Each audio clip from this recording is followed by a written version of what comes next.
biasanya kan ada kayak yang money politik gitu. Itu tanggapan Bro Abim gimana? Ini yang kadang orang kurang mengerti. Sebenarnya yang namanya money politik itu diperbolehkan.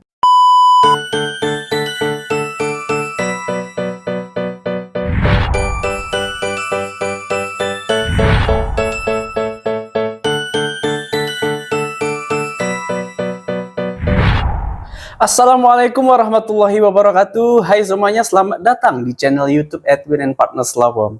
Dan kali ini saya hadir dengan meja podcast kita yang baru, yang cukup sederhana. Dan yang duduk di sebelah saya ini sengaja kita undang untuk ngobrol santai mengenai politik dan kampanyenya. Langsung saja kita sudah bersama Bro Abim. Hai Bro Abim. Ya, terima kasih telah hadir. Sama-sama. Terima kasih udah diundang loh. Gimana kabarnya? Alhamdulillah baik. Alhamdulillah baik, ya, udah deket-deket. Pemilu bentar lagi ya. Pemilu bentar lagi ya. Luar biasa. Gimana nih? Boleh diperkenalkan diri gitu, nama lengkapnya, dapilnya berapa atau nomor berapa gitu. Oke, perkenalkan, nama saya Pradana Abi Mantra atau di lingkungan dikenal sebagai Abi. Nah, kebetulan gue nyalek di Ciputat Timur, Dapil Tangerang Selatan 6, partainya Solidaritas Indonesia, nomor urut 4. Nah, itu kalau daerah Rempoa, Cirende, Pisangan, Pondok Ranji, Cempaka Putih, dan Rengas, itu harus milih gua. Aduh, harus milih ya, nomor urut 4. Oke, ya Bro Abim, sekarang kita langsung ya masuk ke Bro Abim kan dari partai PSI ini. Nah, itu mengapa milih PSI dan bukan partai lain? Emang beda gitu sama partai lain? Atau nggak ada partai di partai PSI itu nggak ada di partai yang lain? Gimana tuh Bro Abim? Jadi semuanya itu bergerak berawal dari pas 2016-2017 yang kasus Ahok dijegal. Iya. Nah, di situ saya benar-benar mengikuti Ahok seperti apa, dia membangun kota dengan gayanya dia, itu gue mendukung banget. Dan di situ kan muncul pergerakan dari Sis Grace waktu itu, Sis Samara, Bro Juli. Nah, buat ngumpulin 1000 KTP waktu itu, buat ngedukung Ahok agar bisa nyalon tanpa partai. Nah, dari situ gue ngikut perjalanan. Di 2017-16 lah, itu PSI akhirnya ada. Nah, gue merasa satu visi, satu misi, gue bisa jalan di partai ini.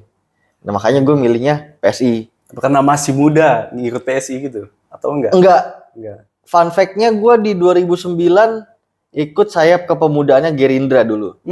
Dulu sempat ikut di Tidar pas masih kampanye 2009 tuh, berarti gue masih sekolah lah ya. Itu ikut acaranya Mega Prabowo waktu itu. Gitu, jadi udah dari kecil lah, udah biasa. Udah berubah haluan gitu. Enggak sih, dulu hanya ikut aja, pengen tahu lah dulu anak sekolah gitu. Terus kalau untuk pengalaman di dunia politik dari tahun berapa? Pengalaman di dunia politik itu dari kapan? SMA mungkin, awal dari ikut Ormas dulu. Sempet tuh kita ikut di Satuan Pemuda Mahasiswa Pemuda Pancasila. Itu kita dari tingkat sekolah sampai pengurus cabang tuh sempat. Nah, pas proses dari tingkat sekolah sampai ke pengurus cabang itu udah ngerasain politik tuh. Anak baru, masih kecil, tiba-tiba diangkat jadi pengurus cabang. Itu kampus-kampus lain yang masih masih kader lah ya, belum pengurus, udah lebih lama nyerang. Gue ditekan tuh, udah ngerasain tuh. Berarti ya sekitar 2009 lah, 2009 segitulah. Berarti yang dirasain apa aja tuh? Suka duka ya? Wah, luar biasa sih. Mental breakdance lah. Ada gak kayak yang dirasain benar-benar kena mental kita banget gitu nggak? Ada. Itu kan pas diangkat jadi pengurus cabang begitu, kita pengetahuan tentang kenegaraan, tentang Pancasila dan sebagainya masih kurang. Iya. Ya namanya tingkat sekolah dibanding sama yang tingkat perguruan tinggi. Masih yang terbatas. Dan itu diserang habis. Wah, seru deh pokoknya. Ya cuman kita namanya amanah ya, Iya. namanya amanat. Ya udah, jalanin aja, kuat-kuatin aja udah. Gitu. Aduh. Ya akhirnya teman-teman yang lain pada melihat juga kok. Iya, berarti sebenarnya Bro Abim ini hati dia untuk ke politik sebenarnya udah mendarah daging ya sebenarnya. Iya. Iya, bisa dikatakan ya. Dari kuliah juga Dari sama, kuliah juga politik sama. semua. Iya. Nah, ini langsung ke nyalek ya, nyalek. Ya. Nah, kenapa tuh mau jadi anggota dewan? Pertama sebenarnya gue mau jadi anggota dewan itu lebih ke nyari ke jenjang akan ke eksekutif nantinya, entah itu wali kota atau semacamnya. Soalnya ya kita nyari dari background legislatifnya dulu. Kita belajar tentang mendorong perpu-perpu, gimana kita bisa ya membantu masyarakat lah dari undang-undang itu. Nah dari situ baru kita ada celahnya seperti ini. Ada chance nggak kira-kira untuk jadi wali kota? Dan kebetulan untuk wali kota kan modal besar. Nah dari situlah kurang lebih seperti itu. Jadi itu sebagai batu loncatan. Gitu. Soalnya kan dengan kita di legislatif kita memang tidak mengeksekusi ya karena kita bukan eksekutif. Tapi kita bisa membantu lah, kita mendorong dinas-dinas terkait sesuai dengan komisi kita. Ya buat percepatan sajalah. Apa yang diperlukan nantinya gitu ya? Iya betul. Jadi dari jalan pintas lah. Kita berusaha seperti itu. Nah, ketika nyalek ini kan ada yang kampanye gitu. Nah, itu ada nggak kendala di dalam kampanye? Kendala di dalam kampanye? Waktu sih paling. Waktu ya? Iya, soalnya kan kita kan masih karyawan ya, masih budak korporat. Itu lumayan makan waktu, kita pulang kerja nyampe jam 7, jam 8. Habis itu harus siap-siap lagi jam 9 kadang, jam 9, jam 10 ketemu warga, hahihi, sosialisasi. Nah, begitulah kurang lebih tiap hari. Tiap harinya gitu. Sampai sempet dalam sebulan itu sehatnya cuma 2 hari. Nggak dikasih jeda sama sekali buat sehat. Tapi tetap menjalani dengan ikhlas bro ya? Iya. Harus gimana lagi? Iya. Terus di dalam kampanye yang dilakukan udah apa aja? Gua biasanya tuh bantu-bantu keluhan warga sih. Seperti apa? Kayak waktu itu sempat lampu jalan mati. Nah itu di Pemkot Tangsel stok lampu untuk PJU habis. Nah itu berarti ya udah warga Urungan, gua bantu ngedorong agar petugas PJU-nya bisa pasang segera. Soalnya lampu jalannya pada mati kan, nggak ada penerangan di daerah situ kayak gitu. Respon dari itunya? Wah luar biasa kalau itu mah. Bulat suara langsung. Sampai kemarin pompa air juga. Oh kemarin ada? Di situ kan banjir daerahnya. Dan berapa kali coba kita follow up ke Pemkot dan itu responnya lama. Kurang ya? Musrem, dan jadi kan setiap daerah itu ada yang namanya dana musrembang. Nah di daerah situ di Rempoa itu dari 2007 sampai sekarang tuh musrembang hampir nggak pernah cair. Sampai mereka yang ngatasin banjir itu Urungan sendiri buat sewa eskavator, buat nguruk kali mereka ngerjain sendiri. Jadi patungan antara Pemda sama warga, kan itu suatu hal yang sedih sebenarnya kita lihat ya. Kayak gitu. Cuma karena kita sebagai anak muda harus bergerak gitu bang ya. Iya betul. Nah dengan kalau gue jadi legislatif kan gue bisa ngedorong nih dinas-dinas. Selain kita harus bikin kebijakan yang untuk masyarakat. Cuma kalau ada aduan kayak gitu kan kita bisa mempercepat gitu loh. Kasihan warga. Karena kita juga merasakan gitu bro ya. Oh luar biasa. Gue kebetulan warga situ. Jadi dari 2009 tuh kalau banjir kita udah panik. Udah was-was gitu ya? Oh udah pasti mindahin. Sofa-sofa, kursi-kursi udah pasti ngambang, kulkas pada rebahan semua. Gue masih ada, kalau nggak salah gue masih ada foto itu 2007. Bener-bener ngambang semua barang-barang. Sampai sekarang banjirnya tuh. Nah Bro Abim, kalau mengenai caleg gini ya, biasanya kan ada kayak yang money politik gitu. Itu tanggapan Bro Abim gimana? Ini yang kadang orang kurang mengerti. Sebenarnya yang namanya money politik itu diperbolehkan dalam arti politik ya. Itu ada di anak-anak yang kuliah FISIP pasti tahu tentang pengertian dasar politik itu. Kita mencapai sebuah tujuan dengan cara apapun. Jadi sebenarnya malih politik itu silahkan, cuman etikanya nggak ada. Karena sekarang gini nih, nih, gua ngasih duit nih buat lu, pilih gue ya. Ini ngasih berapa buat nyoblos? Gocap. Ya iyalah gocap buat 5 tahun, setahun ceban, ngapain? Terus yang dalam politiknya gimana etikanya? Harusnya seperti apa? Iya kita gimana ya buat yang namanya money politik itu sebenarnya ya kayak nggak usah jauh-jauh di politik. Bikin SIM semua itu salah satu bentuk praktek money politik. Sekarang kita bikin SIM lama dipersulit atau apa bayar, itu bentuk itu bisa dibilang bentuk money politik. Nah kalau di kampanye ya bentuknya ngasih sembako, ngasih duit, nyogok biar milih, itu kan bentuknya sogokan. Lu ngasih duit. Iya kan nggak bener-bener tulus mau milih gitu loh. Karena kan siapa aja butuh duit. Semuanya butuh duit. Iya butuh duit. Nggak bisa ngeliat duit. Ya mereka nggak mikirin ke depannya gimana gitu ya. Ntar kalau udah kepilih terus anggotanya nggak yang respon banget, mereka marah, kesal. Padahal kan yang milih mereka kan mereka sendiri. Hasil dari duit itu sendiri. Iya. Jadi kena batu sendiri. Iya, makanya yang gue tanamkan kalau gue kampanye, gue sosialisasi, lu pilih gue, lu investasi. Iya. Jadi ayo, lu mau apa? Bantu sekolah, bantu apa? Iya. Bro, gaji dewan besar bro. Kalau kita bantu untuk ngurus ijazah atau apa, kita nggak perlu nggak perlu ngedorong ke dinas. Kita sumbangin dari dompet sendiri juga bisa. Kalau gaji kita juga dari rakyat. Gitulah. Iya. Jadi dari Bro Abim sendiri ada nggak rasa takut karena ada caleg yang money politik gitu dan membuat surat suara Bro Abim menurun sedikit gitu? Enggak, gue nggak takut sama sekali. Gitu. Iya kan, jadi di 2019 itu ada caleg lah, partainya hijau. Nggak usah sepilih, nggak usah banyak. Iya, siap. Itu suaranya gede, 5.000-an, hampir 6.000. 5.000-an?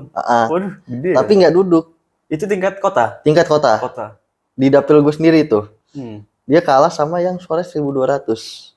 Karena kan total suara dia dan suara partainya tidak memenuhi untuk dapat kursi. Makanya kalah sama yang lain yang pada kerja sama, yang pada kerja semua buat kampanye. Jadi ya percuma lah, mau money politik lu mau buang tiap RW lu bayar 70 juta, 100 juta. Kalau nggak kerja sama, semuanya nggak ada yang kerja, caleg yang lain nggak ada yang kampanye, percuma. Iya. Mau rebut sama siapa lu? Jadi nggak ngaruh juga ya kayak gitu. Nggak ngaruh.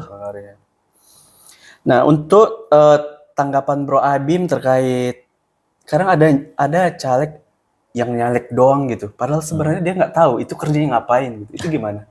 Ada juga kan kayak gitu ya? Iya. Banyak. Termasuk ya? Mungkin gue sendiri ya, karena jangan dong. Belum tahu kan, kita belum duduk, kita hanya tahu dari teman-teman kita yang sudah duduk, kita sharing, teman-teman dewan yang udah jadi, kerjanya seperti apa sih? Iya. Ya lu rapat sebelum seperti nyalek apa? Ya, sebelum nyalek udah. Jadi kita harus tahu dulu dong, kita kan mau jadi caleg nih, kita mau jadi anggota legislatif. Iya, betul. Kita harus tahu dulu apa sih yang mau kita kerjain, apa sih yang mau kita bela dari rakyat.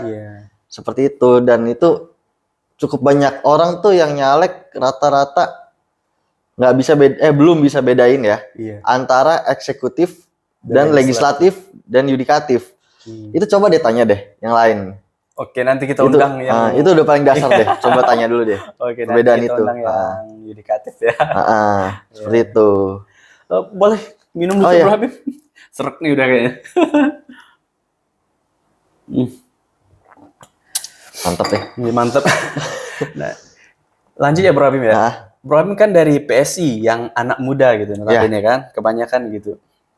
Nah, tanggapan Bro Abim terkait anak-anak muda yang nyalek gitu gimana? Apakah ya nggak masalah atau gimana? Bagus, soalnya juga di tahun ini tuh suara pemilih terbanyak itu dari Gen Z dan milenial. Nah ini udah memang saatnya kita untuk bergerak dengan metode-metode baru anak-anak muda. Dengan perkembangan zaman, perkembangan teknologi, ya memang saatnya anak muda yang berkembang, bergerak. Soalnya orang-orang yang lebih senior, ya baby boomer atau apa kan, maaf lah, susah untuk mengikuti perkembangan zaman karena faktor umur juga lah Iya, ya. betul. Itu udah hal yang alamiah, semakin kita tua semakin kita kurang kemampuan untuk belajar. Nah, di sini kesempatan kita yang muda-muda untuk nyalek, untuk maju, untuk mewakili teman-teman semua. Seperti itu. Jadi apakah harus anak muda atau yang senior juga nggak boleh atau gimana? Senior tetap harus Harus ada. balance gitu ya? Cuman ya karena kebanyakan kita anak muda, yang pemilihnya aja lah, dari pemilih dulu, dari warga-warganya, banyak anak muda ya. Iya. Kenapa enggak? Toh juga tenaganya lebih banyak, pemikirannya lebih dinamis, Lebih fresh lagi. ya seperti itu. Dan supaya nggak kebawa budaya-budaya lama sih, itu harapannya. Budaya lama itu seperti apa, Bro? Aduh, bawah meja begini kali ya. Makanya yang kayak gitu nggak boleh lah. Nggak boleh ya. Harus pakai cara baru aja yang lebih cepat. Iya. Yang murni-murni aja lah ya. Iya. Nah, terus kebanyakan anak muda yang nyalek, yang harus dimiliki dari anak muda tersebut apa? Modal dasar utama. Iya, apa gitu? Sadar lingkungan. Sadar lingkungan. Peka, sadar sama lingkungan, sama kemauan. Kalau cuman komen doang, ini daerah sini begini. Ini undang-undang cipta kerja begini. Tapi kan cuman jarinya doang. Iya. Terus kalau kita balikin, ya udah lu selain komen lu bisa ngapain? Kebanyakan kadang warga kayak gitu, masyarakat cuma ngetik doang gitu. Ya karena mereka juga mungkin bingung mau menyampaikannya lewat mana, seperti apa. Soalnya kan yang bikin orang kadang anak muda mau nyalek atau apa kan, stigmanya anak muda itu nyalek itu mahal, harus buang duit banyak buat lu kepilih. Iya. Nah itu yang disayangkan kalau kita anak muda nggak bergerak gitu. Seperti itu kurang lebih. Nah ini selanjutnya Bro Abim. Di dunia politik gitu, pasti adalah Bro Abim kan masuk dunia politik, adalah role modelnya gitu. Ada nggak di Indonesia atau di luar negeri? Siapa? Pak Prabowo, Pak Jokowi mungkin. Role model gue yang bener-bener dalam politik mungkin Ahok. Ahok. Kenapa? Iya, dia orang yang temperamen, tapi kerjanya satset. Langsung, kalau bahasanya Ahok tuh yang bisa gue kutip, kalau lu pinter, lu ngajar. Tapi kalau lu bodoh, lu nurut. Masa jangan jadi orang udah bodoh, menyusahkan. Lu pinter, nggak mau ngajar, lu kurang ajar namanya. Itulah Ahok tuh bener-bener yang bikin, oke, gue yakin gue mau masuk politik. Gue mau masuk, bukan masuk politik, mau masuk partai politik. Itu karena banyak suara-suara yang harus diperjuangkan. Oke Bro Abim, pertanyaan terakhir ya, mungkin waktu kita nggak lama, Bro Abim juga mungkin sibuk. Kita tahu jadwal Bro Abim ya padat banget. Nah, seandainya jika Bro Abim tidak terpilih, apakah tetap menjadi anak muda yang peduli lingkungan sekitar atau diam diri di rumah atau seperti apa Bro Abim? Gua kalau nggak kepilih ya udah, emang dari kerjaan gue emang udah ngurusin orang terus, ngurusin lingkungan. Jangankan itu, gue di rumah gue sendiri aja gue RT. Oh iya. Iya, gue RT, gue Pak RT. gue ketua paguyuban juga. Jadi ya emang ngurusin orang, kalau gue belum dapat di legislatif, gue masih bisa di lingkungan terendah gue kok. Gue bakal tetap kontribusi untuk masyarakat, itu bakal tetap jalan terus. Jadi mungkin ada jalan yang lebih baik lagi kalau nggak terpilih ya. Bisa 5 tahun lagi gitu Bro ya. Bisa tetap jalan. Masih muda sih ya. Panjang masih. Berapa tahun sekarang? Baru 30. Baru 30. Nggak kelihatan 30, kayak 29. Beda setahun. Aman kalau itu mah. Ya gue sih berharap bisa menyampaikan, bisa membantu yang lebih besar. Jadi benar-benar undang-undang atau peraturan daerah yang bakal digarap itu jadi sebuah perubahan lah. Seperti itu. Oke, tadi pertanyaan terakhir pertama, ini pertanyaan terakhir kedua. Bercabang. Harapan Bro Abim buat Kota Tangerang Selatan itu gimana ke depannya? Tangerang Selatan yang harus dibangun adalah pendidikan. Pendidikan ya. Pendidikan dan juga lapangan kerja. Lapangan kerjanya ini kemarin udah berapa kali belusukan itu yang disayangkan itu kayak apa tuh orang-orang tua. Sebenarnya mereka masih mau bergerak. Ya, Mereka masih mau adalah usaha, entah itu ngerajut, entah itu buka warung, tapi kan mereka minim modal, minim pengetahuan. Itu yang membatasi mereka gitu ya. iya, dan tingginya angka kriminalitas. Ini dari hasil survei gue lumayan akurat nih ya. Waduh. Nah, gue udah survei. Gue udah survei. Angka kriminal kita tinggi karena faktor ekonomi. Kenapa faktor ekonomi? Lapangan kerjanya kurang, kemampuan kerjanya juga kurang. Nah, di situ yang harus dirubah ya. Dirubah, harus ditingkatin lah. Dari legislatif, dari eksekutif, itu harus jadi perhatian sih. Seperti itu. Oke, Bro Abim, untuk menutup ngobrol santai kita hari ini, boleh sekali lagi dapil mana buat pemilihannya? Oh, oke. Gue Abim, dapil Ciputat Timur, Tangerang Selatan 6, daerahnya Rengas, Rempoa, Pisangan, Cirende, Cempaka Putih, Pondok Ranji. Jangan lupa 14 Februari ke TPS, pilih PSI, kertas suara warna hijau, nomor 4. Lebih baik milih daripada golput. Aduh, mantap. Terima kasih Bro Abim. Sama-sama, sudah diundang. Senang sekali loh. Jangan lupa like, komen, dan subscribe.